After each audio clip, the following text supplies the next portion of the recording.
I'm Kyle Rode, and this is the Rebel HR Podcast. Rebel HR is a podcast for HR professionals who are ready to make some disruption in the world of work. Follow us online on Facebook at Rebel HR Podcast, rebelhumanresources.com, or follow me on Twitter at Rebel HR Guy. Thanks for joining us, listeners, for this week's quick tip. We're going to be talking about employee privacy. Many people have had to flex their working from home situations to adapt to safety measures and absolutely flip the world upside down. With this has come an interesting challenge related to allowing people to work from home, and allowing people the flexibility to work from home has also prompted some employers to try to understand ways that they can monitor and check in on employees. I think some of this is probably altruistic. They want to make sure that people are doing okay. They want to make sure that people stay connected to the office, and they want to make sure that that collaboration is occurring.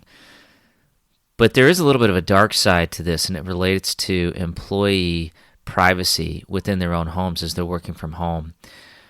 Earlier this year, the consultancy PwC, PricewaterhouseCoopers, came under fire for developing a facial recognition tool that logs when employees are away from their computer screens while working from home.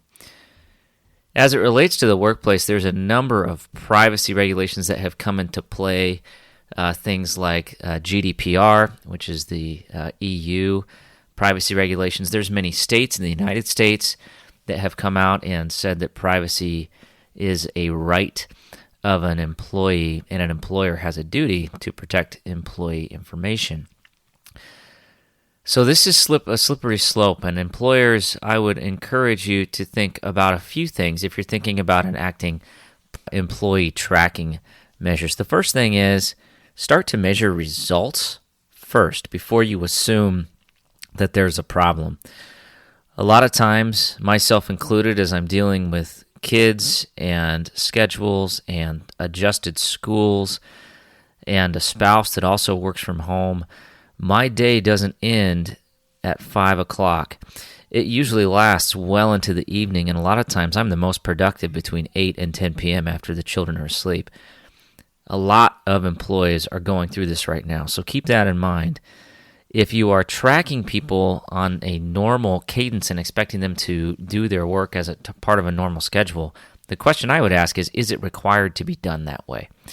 If you don't require somebody to get their work done between a specific period of time, then what is the harm in allowing them to flex their time? I think this comes down to goal setting. How are you and your manager setting goals so that your employees can ensure that they understand exactly what you expect of them, and they exactly understand the timeline that you expect them to get it done in?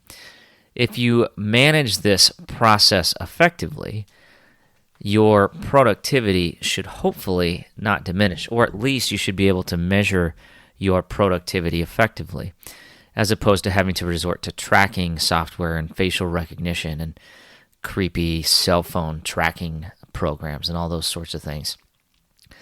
I think the other thing that I would encourage people to think about is, how do we collaborate in a virtual world that's positive and fun and helpful, as opposed to forcing people to just sit on Zoom meetings for 6 to 8 hours of their day to ensure that they're connected to the organization.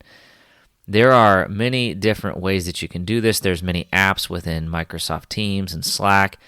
There are other ways that you can engage people to stay connected to your organization.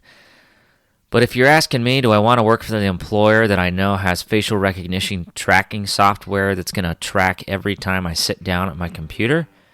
I'm just going to say, no thanks. Have a great day, everybody. Thanks for listening. Follow us on Facebook at Rebel HR Podcast, Twitter at Rebel HR Guy, or see our website at rebelhumanresources.com. Views and opinions expressed by Rebel HR Podcast are those of the authors and do not necessarily reflect the official policy or position of any of the organizations that we represent. Baby.